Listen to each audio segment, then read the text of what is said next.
Bueno, hola a todos. Mi nombre es Daniela Gómez, soy estudiante de séptimo semestre de Derecho en la Universidad Javeriana y el día de hoy, junto con mi compañero Alejandro Gómez, también estudiante de Derecho de octavo semestre, tenemos la fortuna de contar con Santiago Pardo, quien es un abogado egresado de la Universidad de los Andes, con maestría en la misma universidad, con un MSc in Law, Anthropology and Society de The London School of Economics and Political Science y un Master of the Science of Law en la Universidad de Stanford.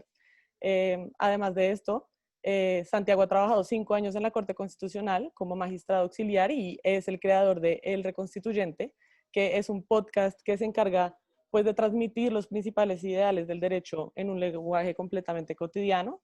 Entonces, pues Santiago, bienvenido.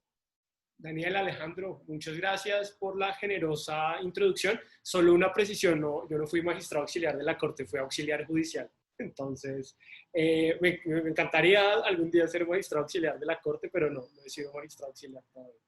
Vale, listo. Gracias por la aclaración ahí. Bueno, oiga, no, pues entonces brindis y por el placer de tenerlo acá, así que salud y por el placer de tenerlo en un tintico con Santiago Pardo. Muchas gracias. Bueno, la primera pregunta la vamos a evacuar la primera pregunta porque es la más importante. Nosotros realmente quisiéramos saber cuando usted come cereal, ¿usted qué pone primero? ¿La leche o el cereal? Bueno, el cereal. Pucha, no. Bueno, no. Sí, no todo podía ser perfecto, ¿no? Digamos que, pero bueno, así es la cosa, así es la cosa. Bueno, entonces ya un poco para entrar en materia y pues para acercarnos un poco a uno de los casos que alguna vez se ha pues tratado en uno de sus podcasts, pues ¿qué pensaría usted si algún día en la mañana se levanta, está comiéndose su cereal y vio una noticia en televisión que dice pues que más o menos usted está llevando, pues tiene un proceso en contra, sin haber sido notificado antes? O sea, pensaría más que todo en que los medios efectivamente están haciendo su deber de informar las situaciones que acontecen a nuestro país o que por el contrario, como le mencioné, pues no fue notificado de la manera que establece la ley o que están yendo en contra pues de alguno de sus derechos o pues qué pensaría al respecto de esta situación. Eh, yo, sentiría, yo sentiría como tres emociones asociadas como a la rabia. Frustración, eh, como incredulidad y también sentiría como un fuerte, digamos, deseo de en algún momento, digamos, entender por qué la justicia en Colombia funciona de esa manera. O sea, como un fuerte deseo de yo creo que de impotencia, por no entender por qué la justicia colombiana en mi cabeza está funcionando así.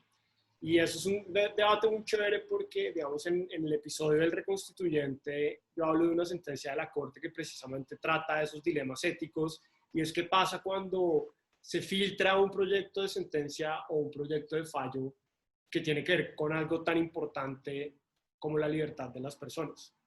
Yo creo que ahí hay unos dilemas éticos interesantísimos frente a la profesión jurídica y al ejercicio de la función pública en el sistema judicial.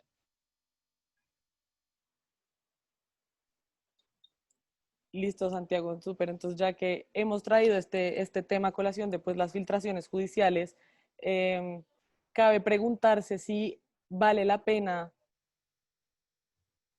imponer una responsabilidad específica hacia una de las partes que pues realiza esta filtración y en específico a quien lo divulga, siendo los medios de comunicación, o si más bien debería haber una responsabilidad un poco compartida entre aquel funcionario que filtra la información y entre el medio que la publica. ¿Qué opina usted de esta situación? Esa es una pregunta muy, bien chévere porque yo debo confesar que al principio, digamos, sobre todo cuando empecé a conocer el caso, yo tuve una posición que se fue transformando. La posición inicial es que yo sí creía que ahí el medio de comunicación, el periodista que filtraba, tenía una obligación moral de no filtrar esa información, de no publicar esa información.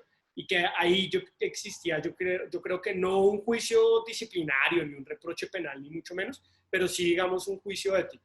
Pero luego, digamos, conociendo el caso, me di cuenta que ahí entran, digamos, digamos, como que hay como un agarrón fuerte entre dos valores constitucionales muy interesantes, y es el debido proceso y la libertad de prensa.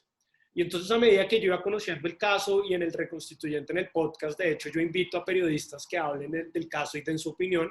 Invito a Diana Durán, que es editora judicial del Espectador, a Pascual Gaviria, que es columnista y periodista de Caracol Radio, y a Carlos Cortés, que es el productor de la Mesa de Centro de La Silla Vacía, el productor y creador de la Mesa de Centro.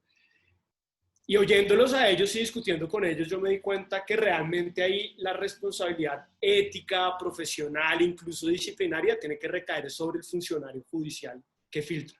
El periodista está cumpliendo con un deber social de informar, y eso es información.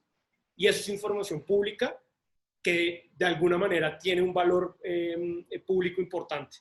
Y entonces yo creo que lo que hace el periodista en estos casos, por eso les dije que yo fui transformando, digamos, mi posición conociendo el caso, y ahora mi posición es que yo creo que frente a la actuación del periodista, del periodista o del medio de comunicación, ahí, digamos, hay una protección absoluta de la libertad de prensa. No se puede tocar al periodista del medio de comunicación que hace eso. Eso es un valor constitucional fundamental, y yo creo que admitir eso es abrir una puerta hacia la censura que es muy peligrosa para nuestra democracia y para nuestra sociedad. Entonces, yo creo que ahí digamos, el dilema, digamos, ético del periodista es otro, y es otra la discusión. Ahora, frente a la discusión del funcionario judicial, y eso es un poco la solución a la que le apunta la Corte Constitucional, es que si hay un deber ético y un deber profesional de no filtrar la información, porque estamos hablando de la libertad de una persona, y esa es información que tiene que ser parte de la reserva del proceso, y que se debe notificar ya cuando exista una sentencia en firme, cuando ya, en este caso era una sentencia de la Corte Suprema, entonces cuando haya sido discutida de manera amplia y de manera, digamos, generosa por los magistrados de la Corte Suprema, y ya, digamos, después de ese debate y de esa, digamos, deliberación, ya salga la sentencia, y una vez salga la sentencia se le notifique a la persona.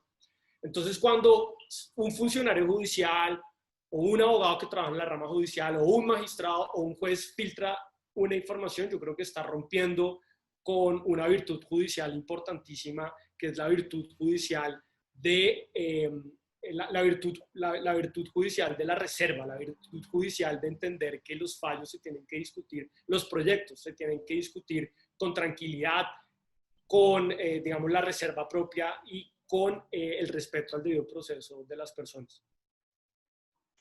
Oiga, y si yo interpelo un poquito porque, digamos, ayer me trasnoché hasta la 1 de la mañana preparando la entrevista, viendo además temas, porque este tema que estamos tratando en este momento es un tema muy importante porque se está viendo justamente en este momento en el país, y cito un poquito las palabras de Matador, y es, oiga, es que hemos perdido la noción los periodistas de que tiene que haber primero una persona como la figura del editor, una persona pues con canas, súper grande, robusta, llena de conocimiento, como un Carlos Gaviria, mejor dicho, y que revise realmente qué es, y que se contrasta aquella información que está llegando a los medios de comunicación con aquella que se está llevando al mundo pues, de la información, porque fíjese que una cosa es el ejercicio del derecho de la libertad de prensa, pero que de manera inescindible se liga completamente con que la información debe ser veraz. Y es que justamente este es un poco el debate que incluso usted trata en su podcast, y es que pareciera que la libertad de prensa, no sé si realmente estamos hablando de libertad de prensa en algún sentido, o también estamos hablando de libertad de empresa, porque no se nos olvide que de igual manera los medios son una empresa, y pues de algo tienen que vivir los periodistas, y tienen que ser los primeros que llegan a dar la información, porque pues tienen que estar viendo a las 7 en punto de la mañana, no sé, la Blue Radio, por poner un ejemplo, y no la W. Pues yo creo que son dilemas que se extienden a todos. Es un dilema importante que se extiende a una discusión más grande sobre la independencia de los medios de comunicación y la propiedad de los medios de comunicación. No solo en Colombia, sino en todas partes. Miren lo que pasa, por ejemplo, con Estados Unidos y los medios como cubren las elecciones o, por ejemplo, ahora la nominación de una jueza a la Corte Suprema de Justicia de Estados Unidos. Entonces es un debate interesante, yo creo que es un debate chévere que sin duda creo que puede tener alguna relevancia a la hora de discutir los dilemas éticos de los abogados frente a las filtraciones.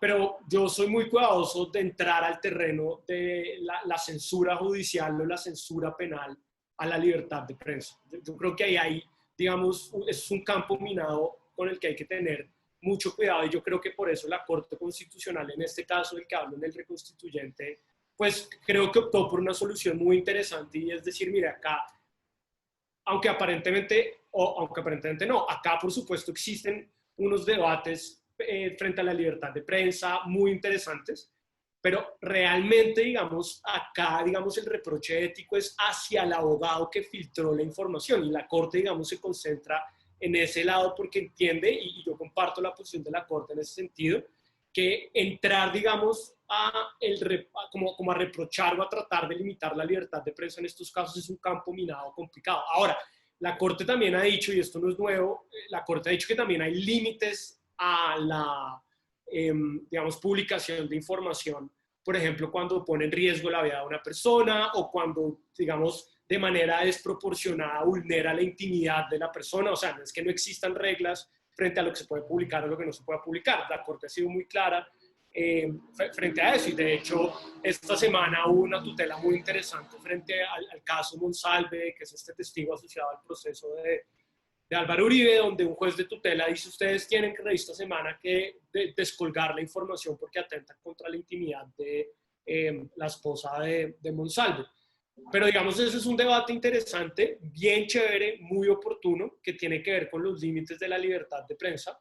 Pero acá, digamos, en este caso que les cuento de la filtración, creo que hay un debate también muy importante y muy chévere y muy creo que relevante para los abogados y los estudiantes de Derecho, y es, digamos, de nuevo, la virtud judicial de la reserva, o sea, la actuación, digamos, que uno tiene que tener como funcionario público, en este caso funcionario judicial, frente a información reservada, que ni siquiera la parte conoce porque no ha sido, digamos, confirmada por ningún juez. Y esto, digamos, tiene que ver también con un deber moral muy importante que, digamos, no es, digamos, la única forma de realmente hacer cumplir, como de enforce ese deber moral, es con una actuación moral individual que, digamos, respete esa virtud judicial. O sea, uno no puede, digamos, estar mirando qué comparte y qué no comparten los funcionarios judiciales y tener como un policía encima de cada funcionario judicial. La única manera de cumplir digamos, como de honrar esa virtud judicial esto suena, digamos, muy obvio, pero es no filtrando, y eso es un compromiso ético individual muy fuerte. Por ejemplo, en Estados Unidos,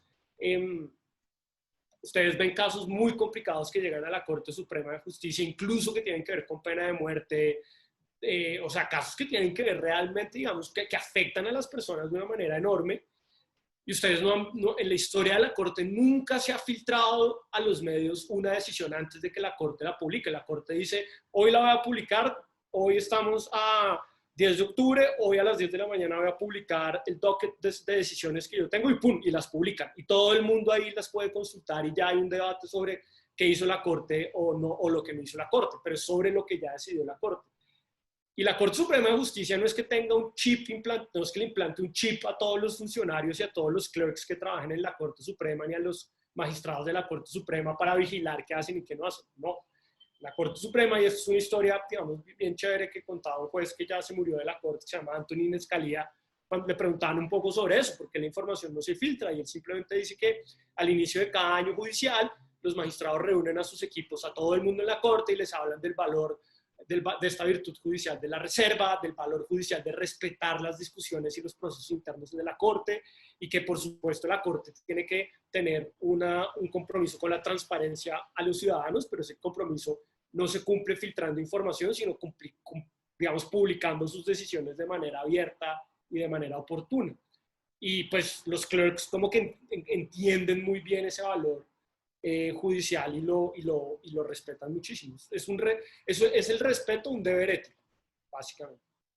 Okay. Pero siempre queda un poco la duda de, porque incluso los abogados en proceso siempre queremos marcar el incumplimiento en el mundo del derecho, ¿no? O incluso meternos en el mundo de la ética, pero es que fíjese, más allá, la responsabilidad social que tiene un periodista al llevar una información a los medios de comunicación. Yo sí digo, ok, todo bien, no nos vamos a meter con derecho constitucional y la cosa, pero imagínese uno como periodista, por ejemplo, en el caso que usted manifiesta en su podcast, o el que en este momento está siendo tan controversial con respecto al caso Monsalve.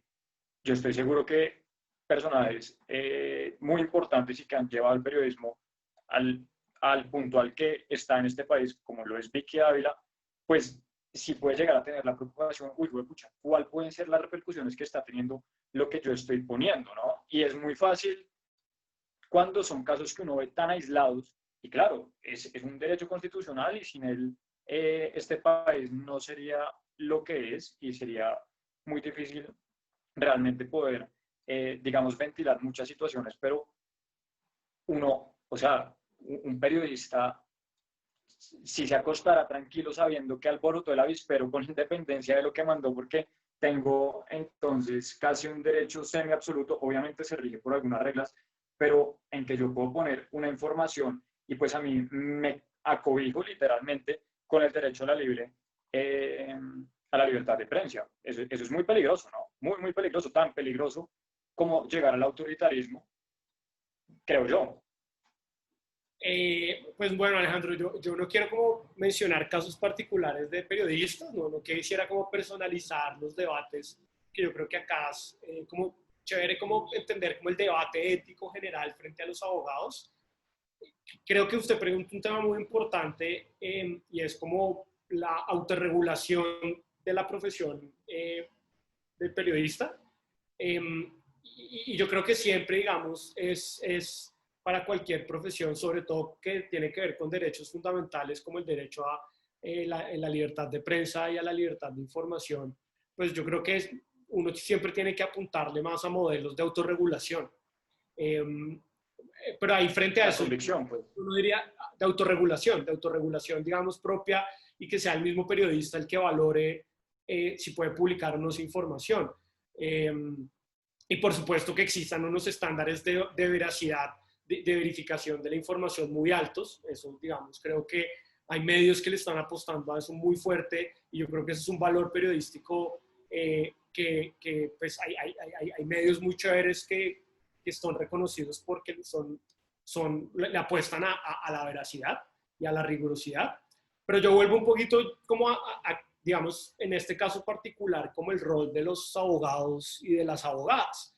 Y es un poco un rol muy particular de toda la cadena y es si un abogado o una abogada es funcionario judicial, cómo debe actuar frente a la posibilidad de filtrar esta información a un periodista.